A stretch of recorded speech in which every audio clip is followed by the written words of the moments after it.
कभी तुम किसी झगड़े में जीत गए हो, लेकिन बाद में भीतर एक अजीब खालीपन महसूस हुआ हो। बाहर से तुम विजेता थे, पर भीतर कहीं शांति हार गई थी। यही वह क्षण है जहां अधिकतर लोग समझ नहीं पाते कि असली गलती कहां हुई। वे सोचते हैं कि जीत ही सफलता है, जबकि सच्चाई यह है कि यदि संबंध टूट गया, सम्मान घट गया या मन में कड़वाहट भर गई, तो वह जीत भी हार के समान है। सोचो, घर में पंखा चलाने को लेकर बहस हो रही है। तुम कहते हो तेज चलाओ, दूसरा कहता है बंद करो। आवाज ऊंची होती जाती है। अंत में या तो पंखा तुम्हारी इच्छा से चलता है या उसकी इच्छा से। पर क्या सच में समस्या पंखे की थी? शायद नहीं। शायद एक को घुटन लग रही थी और दूसरे को ठंड लग रही थी। यदि खिड़की किसी और कमरे में खोल दी जाती या बैठने की जगह बदल दी जाती, तो बिना बहस के समाधान निकल सकता था। पर हम समाधान नहीं खोजते, हम अपनी बात मनवाना चाहते हैं। यही सबसे बड़ी भूल है। हम अपनी मांग को पकड़ लेते हैं, पर उसके पीछे छिपी आवश्यकता को नहीं देखते। मांग दिखाई देती है, आवश्यकता छिपी रहती है। मांग कठोर होती है, आवश्यकता लचीली। जब दो लोग अपनी मांग पर अड्डे रहते हैं, तब टकराव जन्म लेता है।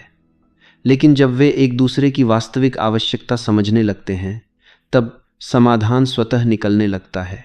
मान लो दो भाई घर की जमीन बांट रहे हैं। दोनों कहते हैं कि उन्हें बड़ा हिस्सा चाहिए।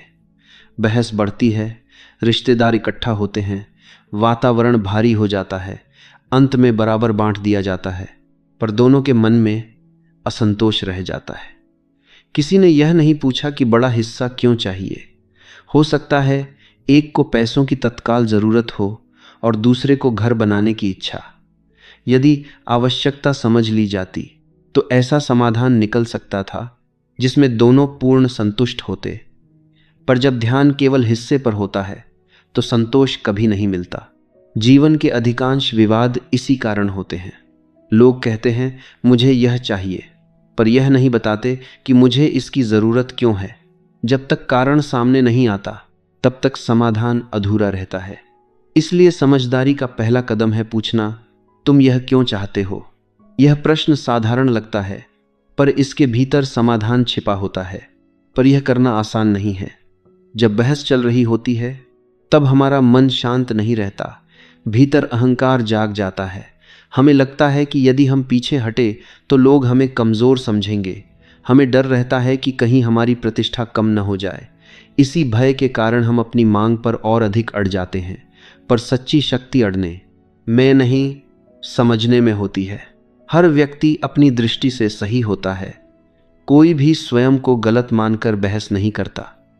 इसलिए यदि तुम चाहते हो कि सामने वाला तुम्हारी बात सुने, तो पहले उसे यह महसूस कराओ कि तुम उसकी बात समझ रहे हो। जब व्यक्ति को लगता है कि उसे समझा गया है, तब उसका मन खुलता है, और जब मन खुलता है तभी समाधान का मार्ग बनता है। याद रखो, विवाद का उद्देश्य जीतना नहीं होना चाहिए। उद्देश्य होना चाहिए ऐसा रास्ता ढूंढना जिसमें दोनों की वास्तविक आवश्यकताएं पूरी हों और संबंध भी सुरक्षित रहें। यदि संबंध टूट गया, तो कोई भी समझौता स्थायी नहीं रहेगा। इसलिए व्यक्ति को समस्या से अलग देखो। व्यक्ति तुम्हारा शत्रु नहीं है, समस्या है। यदि तुम व्यक्ति पर आक्रमण करोगे, तो वह अपनी रक्षा करेगा। यदि तुम समस्या पर ध्यान दोगे, तो वह तुम्हारे साथ खड़ा हो सकता है। बुद्धिमत्ता इसी में है कि तुम अपनी मांग से एक कदम पीछे हटकर अपनी और सामने वाले की आवश्यकता को देखो। जब दृष्टि बदलती है, तो दिशा बदल जाती है, और जब दिशा बदलती है, तो परिणाम भी बदल जाते हैं। यही सफल संवाद का पहला सूत्र है, मांग नहीं, आवश्यकता पर ध्यान दो। आगे हम समझेंगे कि जब आवश्यकताएं टकराएं, तब न्यायपूर्ण आधार कैसे खोजा जाए, ताकि निर्णय किसी की जिद से नहीं, बल्कि निष्पक्षता से हो। अब मान लो कि तुमने अपनी और सामने वाले की आवश्यकता समझ ली, फिर भी मतभेद बाकी है। तुम्हें कम किराया चाहिए, मकान मालिक अधिक किराया चाहता है। तुम कहते हो इतना ही ठीक है, वह कहता है इतना से कम नहीं। यदि बात केवल इच्छा पर टिकी रहेगी, तो बहस कभी समाप्त नहीं होगी। इसलिए समझदारी का दूसरा सूत्र है, निर्णय इच्छा से नहीं, न्यायपूर्ण आधार से करो। जब दो लोग केवल अपनी अपनी बात दोहराते रहते हैं तो वातावरण कठोर हो जाता है, पर जैसे ही वे कहते हैं चलो देखें कि उचित क्या है, बातचीत का स्वर बदल जाता है। अब यह तुम्हारी या मेरी जिद नहीं रह जाती, बल्कि एक साझा खोज बन जाती है। उदाहरण के लिए, किराए की बात हो तो आसपास के घरों का किराया देखो, बाजार का चलन देखो, लिखित नियम देखो। जब निर्णय किसी निष्पक्ष मानक पर आधारित होता है तो उसे स्वीकार करना आसान हो जाता है। सोचो, यदि दो लोग मिठाई बांट रहे हैं और बराबरी पर विवाद है, तो एक व्यक्ति बांटे और दूसरा पहले चुने। यह तरीका किसी की उदारता पर नहीं, निष्पक्षता पर आधारित है। बांटने वाला जानता है कि यदि वह टेढ़ा बांटेगा तो उसे छोटा हिस्सा मिलेगा, इसलिए वह सावधानी से बराबर बांटेगा। यह समाधान किसी की भावना से नहीं, न्यायपूर्ण व्यवस्था से निकला। यही सिद्धांत बड़े निर्णयों में भी काम करता है। यदि निर्माण कार्य में गहराई को लेकर मतभेद हो तो केवल अनुमान से निर्णय मत करो। पूछो कि नियम क्या कहते हैं, मानक क्या कहते हैं, विशेषज्ञ क्या सलाह देते हैं। जब तुम कहते हो चलो नियम देखें, तो तुम अपनी मांग नहीं थोप रहे होते, बल्कि उचित आधार खोज रहे होते हो। इससे सामने वाला रक्षात्मक नहीं होता। पर यहाँ एक सूक्ष्म बात समझनी जरूरी है। न्यायपूर्ण आधार खोजने से पहले यह तय कर लो कि कौन सा आधार दोनों के लिए स्वीकार्य होगा। यदि तुम केवल अपने पक्ष के मानक चुनोगे तो वह भी जिद का ही रूप होगा। इसलिए पहले ही पूछ लो, हम किस आधार पर निर्णय करेंगे। जब यह तय हो जाए तो मतभेद कम हो जाते हैं। लोग अक्सर समझते हैं कि समझौता ही समाधान है, पर समझौता कई बार दोनों को आधा अधूरा छोड़ देता है। न्यायपूर्ण आधार दोनों को यह भरोसा देता है कि निर्णय पक्षपात से नहीं हुआ। यही भरोसा संबंध को सुरक्षित रखता है। अब एक और गहरी बात, जब तुम निष्पक्ष मानक की बात करते हो तो तुम सामने वाले को यह संदेश देते हो कि तुम्हें केवल अपना लाभ नहीं चाहिए, तुम्हें उचित समाधान चाहिए। यह संदेश सम्मान पैदा करता है, और जहाँ सम्मान है वहाँ संवाद सहज होता है। पर जीवन में हर बार सामने वाला ईमानदारी से नहीं खेलता। कभी कभी वह दबाव डालता है, ऊंची आवाज करता है, तुम्हें जल्दबाजी में निर्णय लेने को मजबूर करता है। ऐसे समय पर भी न्यायपूर्ण आधार तुम्हारी ढाल बन सकता है। यदि वह कहे अभी फैसला करो, तो तुम कह सकते हो चलो पहले उचित मानक देख लें। इससे बातचीत भावनात्मक टकराव से हटकर तर्कपूर्ण दिशा में जाती है। इसलिए याद रखो, इच्छा टकराती है पर न्याय जोड़ता है। जब तक निर्णय केवल मुझे चाहिए और मुझे नहीं चाहिए के बीच रहेगा, तब तक शांति नहीं आएगी। पर जब निर्णय उचित क्या है पर आधारित होगा, तब समाधान स्थायी होगा। अब तक तुमने दो बातें समझ ली, मांग के पीछे छिपी आवश्यकता को देखना और निर्णय के लिए निष्पक्ष आधार खोजना। पर कई बार समस्या इन दोनों से भी आगे होती है। कभी कभी समाधान सामने होता है, फिर भी हम उसे देख नहीं पाते। कारण यह है कि हम विकल्प खोजने की कोशिश ही नहीं करते। अक्सर जब दो लोग किसी मुद्दे पर अटक जाते हैं तो वे केवल दो रास्ते देखते हैं, या तो मेरी बात मानी जाए या तुम्हारी। इसी सोच के कारण समाधान सीमित हो जाता है, जबकि सच यह है कि हर विवाद के भीतर कई संभावनाएं छिपी होती हैं। उन्हें खोजने के लिए मन को खोलना पड़ता है। मान लो दो बच्चे आम को लेकर झगड़ रहे हैं। दोनों कहते हैं मुझे पूरा आम चाहिए। यदि तुम बिना सोचे उसे आधा आधा बांट दो तो शायद दोनों को आधा अधूरा संतोष मिले। पर यदि तुम पूछो कि आम क्यों चाहिए, तो पता चलेगा कि एक को उसका गोदा खाना है और दूसरे को उसका छिलका किसी काम में चाहिए। यदि कारण समझ लिया जाए तो दोनों को पूरा लाभ मिल सकता है। आधा बांटना आसान था, पर पूरा समाधान समझदारी से आया। जीवन में भी ऐसा ही होता है। व्यापार में साझेदार मुनाफे को लेकर बहस करते हैं। यदि वे केवल प्रतिशत पर अड़े रहें तो विवाद बढ़ता है। पर यदि वे यह सोचें कि एक व्यक्ति पूंजी लगा रहा है और दूसरा श्रम, तो वे ऐसा ढांचा बना सकते हैं जिसमें दोनों का योगदान संतुलित रूप से सम्मानित हो। समाधान तब मिलता है जब हम सोचते हैं और क्या संभव है, पर विकल्प कैसे खोजे जाएं? पहला कदम है जल्दबाजी में निर्णय न करना। कई लोग शुरुआत में ही विचारों को काट देते हैं। वे कहते हैं यह संभव नहीं, यह व्यर्थ है, यह काम नहीं करेगा। इस प्रकार वे संभावना का द्वार बंद कर देते हैं। समझदार व्यक्ति पहले विचारों को आने देता है, फिर उनका मूल्यांकन करता है। दूसरा कदम है वातावरण को हल्का रखना। जब वातावरण तनावपूर्ण होता है तो कल्पना मर जाती है, पर जब लोग सहज होते हैं तो नए विचार जन्म लेते हैं। इसलिए कभी कभी गंभीर चर्चा से पहले हल्की बातचीत, चाय पर संवाद या खुले मन से विचार विमर्श आवश्यक होता है। इससे मन कठोरता छोड़ देता है। तीसरा कदम है यह समझना कि भिन्नता समस्या नहीं, अवसर है। यदि दोनों की इच्छाएं अलग हैं तो इसका अर्थ यह नहीं कि समाधान असंभव है। अक्सर यही भिन्नता ऐसा मार्ग बनाती है जो पहले दिखाई नहीं देता था। जैसे नदी दो दिशाओं में बहना चाहे तो बाढ़ आती है, पर यदि उसे सही दिशा दी जाए तो वह खेतों को सींच सकती है। लोग सोचते हैं कि विकल्प खोजने में समय लगता है, पर सत्य यह है कि बिना विकल्प के निर्णय अधिक समय और ऊर्जा नष्ट करता है। जब निर्णय आधा अधूरा होता है तो भविष्य में फिर विवाद खड़ा होता है। इसलिए थोड़ा समय लगाकर पूर्ण समाधान खोज लेना ही बुद्धिमानी है। यह भी याद रखो कि समाधान खोजते समय व्यक्ति को समस्या से अलग देखना जरूरी है। यदि तुम व्यक्ति को ही समस्या मान लोगे तो तुम्हारा मन बंद हो जाएगा, पर यदि तुम समस्या को सामने रखकर कहो चलो मिलकर इसका हल खोजें, तो सामने वाला तुम्हारा साथी बन सकता है। इस प्रकार तीसरा सूत्र है सीमित सोच से बाहर निकलो, दो रास्तों के बीच मत फंसो। तीसरा, चौथा, पांचवा रास्ता भी खोजो। जब मन खुलता है तो समाधान प्रकट होता है, और जब समाधान ऐसा हो जिसमें दोनों को लाभ मिले तब संबंध भी मजबूत होता है। अब तक तुमने समझ लिया कि मांग के पीछे छिपी आवश्यकता को देखना है, निर्णय के लिए निष्पक्ष आधार चुनना है और नए विकल्प खोजने हैं।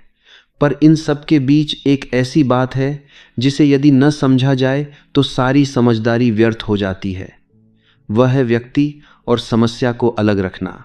अक्सर जब विवाद होता है तो हम समस्या पर नहीं व्यक्ति पर प्रहार करने लगते हैं। शब्द कठोर हो जाते हैं, आवाज़ ऊंची हो जाती है और धीरे धीरे चर्चा समाधान से हटकर अहंकार की लड़ाई बन जाती है। उस क्षण हमें लगता है कि हम समस्या से लड़ रहे हैं, जबकि सच यह है कि हम सामने वाले के सम्मान से टकरा रहे होते हैं। हर व्यक्ति अपनी दृष्टि से सही होता है। उसका अनुभव, उसका परिवेश, उसकी आशंकाएं सब मिलकर उसकी सोच बनाते हैं। यदि तुम सीधे उसकी बात को गलत कह दोगे तो वह अपने विचार की रक्षा करेगा। वह तुम्हारी बात नहीं सुनेगा, क्योंकि उसे लगेगा कि तुम उस पर आक्रमण कर रहे हो। इसलिए बुद्धिमानी का चौथा सूत्र है व्यक्ति पर कोमल रहो, समस्या पर दृढ़ रहो। इसका अर्थ है कि तुम सामने वाले के सम्मान को सुरक्षित रखो, पर समस्या के समाधान में स्पष्ट और अडिग रहो। मान लो कार्यालय में तुम्हारा सहकर्मी किसी प्रस्ताव को बार बार अस्वीकार कर रहा है। यदि तुम कहो तुम हमेशा नकारात्मक रहते हो तो वह रक्षात्मक हो जाएगा, पर यदि तुम कहो मुझे समझना है कि इस प्रस्ताव में तुम्हें क्या कठिनाई दिख रही है, तो वह खुलकर बात करेगा। अंतर केवल शब्दों का नहीं, दृष्टिकोण का है। अक्सर विवाद इसलिए भी बढ़ते हैं क्योंकि लोग सुनते कम हैं, प्रतिक्रिया अधिक देते हैं। जब सामने वाला बोल रहा होता है, हम भीतर ही भीतर अपनी अगली पंक्ति सोच रहे होते हैं। यह सुनना नहीं, प्रतीक्षा करना है। सच्चा संवाद तब होता है जब तुम वास्तव में सुनते हो। जब सामने वाले को यह अनुभव होता है कि उसकी बात को महत्व दिया गया है तो उसका मन शांत होता है। भावनाएं भी बड़ी भूमिका निभाती हैं। क्रोध, अपमान, भय, ये सब निर्णय को प्रभावित करते हैं। यदि तुम स्वयं भीतर से विचलित हो तो समाधान की दिशा में नहीं बढ़ पाओगे। इसलिए पहले अपने मन को शांत करना आवश्यक है। कभी कभी थोड़ा विराम लेना, गहरी सांस लेना या चर्चा को कुछ समय के लिए रोक देना भी समझदारी होती है। एक और महत्वपूर्ण बात है संबंध बनाना।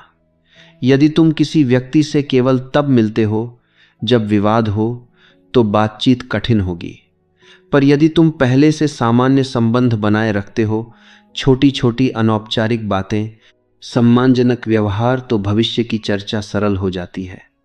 विश्वास अचानक नहीं बनता, वह समय के साथ विकसित होता है।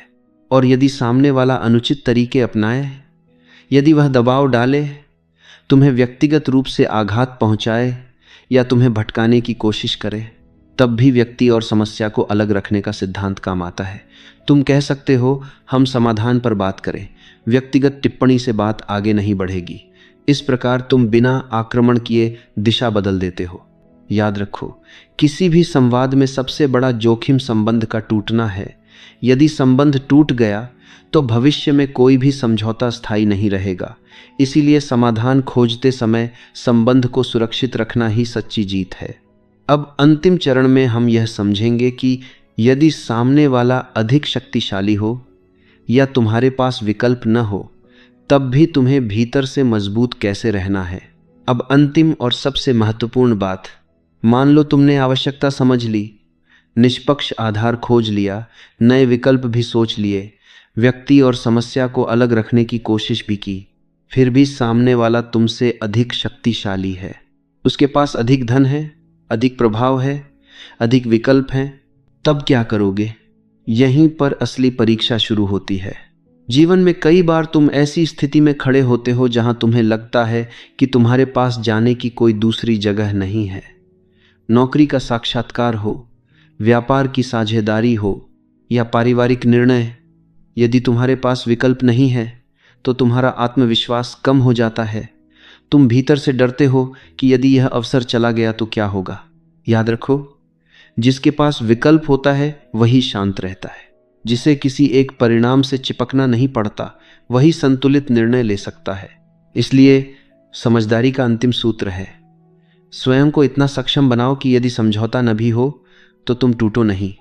इसे आत्मनिर्भरता कह सकते हो। जब तुम्हारे पास दूसरा मार्ग हो तो तुम्हारी आवाज स्थिर होती है।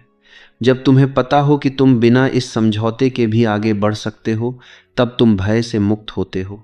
मान लो तुम वेतन बढ़ाने की बात कर रहे हो। यदि तुम्हें विश्वास है कि तुम्हारी योग्यता कहीं और भी मूल्यवान है, तो तुम्हारी बातचीत में दृढ़ता आएगी। पर यदि तुम्हें लगे कि यही एक अवसर है, तो तुम्हारे शब्दों में असुरक्षा झलक जाएगी। शक्ति केवल पद या धन से नहीं आती, शक्ति विकल्प से आती है। अब एक और गहरी बात समझो, कभी कभी सामने वाला तुम्हें उकसाएगा। वह तुम्हारी आलोचना करेगा, तुम्हारे विचारों को छोटा बताएगा। यदि तुम उसी क्षण प्रतिक्रिया दोगे तो वार्तालाप भटक जाएगा। ऐसे समय पर सीधे प्रतिकार करने के बजाय प्रश्न पूछो। जब वह अपनी मांग दोहराए तो पूछो, आपके लिए इसमें सबसे महत्वपूर्ण क्या है? जब वह तुम्हारे प्रस्ताव को अस्वीकार करे तो कहो, यदि आप मेरी जगह होते तो क्या करते? इस प्रकार तुम आक्रमण को संवाद में बदल देते हो। कुछ लोग दबाव बनाने के लिए चालाकी भी करते हैं। वे कहते हैं, अभी निर्णय लो वरना अवसर चला जाएगा। ऐसी स्थिति में जल्दबाजी मत करो। समय मांगना कमजोरी नहीं है, समय स्पष्टता देता है। जो निर्णय भय में लिया जाता है वह अक्सर पछतावे में बदल जाता है। और सबसे अंत में एक बात जो जीवन भर याद रखनी चाहिए, यदि तुम हर संवाद में यह पूछते रहोगे कि कौन जीत रहा है, तो तुम हार जाओगे। क्योंकि संवाद खेल नहीं है, वह साझेदारी है। जैसे दो लोग बाग में एक साथ पौधा लगाते हैं, यदि एक पानी डाले और दूसरा मिट्टी हटाए तो पौधा नहीं बचेगा, पर यदि दोनों मिलकर उसकी देखभाल करें तो वह वृक्ष बनेगा। सच्ची सफलता वह है जहां समाधान टिकाऊ हो, संबंध सुरक्षित हो और दोनों पक्ष सम्मान के साथ उठें। यही समझदारी है, यही परिपक्वता है। जब तुम आवश्यकता को देखना सीख जाते हो, निष्पक्षता को आधार बनाते हो, नए विकल्प खोजते हो, व्यक्ति को समस्या से अलग रखते हो और स्वयं को आत्मनिर्भर बनाते हो, तब तुम्हें हर बार जीतने की आवश्यकता नहीं रहती, क्योंकि तुम्हारी उपस्थिति ही संतुलन बन जाती है। और तब कोई तुमसे पूछे कौन जीत रहा है, तो तुम मुस्कुराकर कह सको, हम दोनों।